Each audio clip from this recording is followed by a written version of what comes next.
Sizlarda ham issiqmi? Tapichkam erib ketyapti. Testosteroni bilan qonuniy ajrashganlar. Tur yo'qol uyingga mahallani aynitishma. Bu qo'y yag'larga julli shoptonni junini ishkash kerak. Pishib qoldimi? Iya. Ana u internatlar ham issiqda so'lib qopti. Doktor, chaqirganda yo'qdir.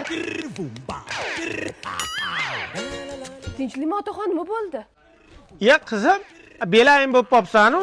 Otaxon, issiqda ozgina dam o'tib qopti. O'zingizga ozgina dam bering, ko'chaga chiqmang. O'zimga dam beraman bo'lmasa, uzun marketdan basen zakaz qilib mazaf cho'milib o'tiraman. Bu issiq ambulatoriyaga admin ko'ryapti-yu. Assalomu alaykum. Uzun marketdan buyurtmangiz yetib keldi. Danle buncha tezkorsilar, Akajon, sizning buyurtmangiz: quyoshdan saqlovchi ko'zoynak, yoz uchun mo'ljallangan krossovka, velosiped hamda basseyn. Oma basen qichiq ekan. Uzun marketda yana nimalar bor? Biror narsa o'ylang-da. U ham bor. Yo'q. Uzun marketda hamma narsa bor. Va xotin, to'rtta tuxum pishir, qorni ochib ketdi. Xo'p, dadasi. Voydod! Bu issiqda tuxumlar jo'ja ochib yuboryaptimi? Men ham basendan chiqmayman bo'lmasa.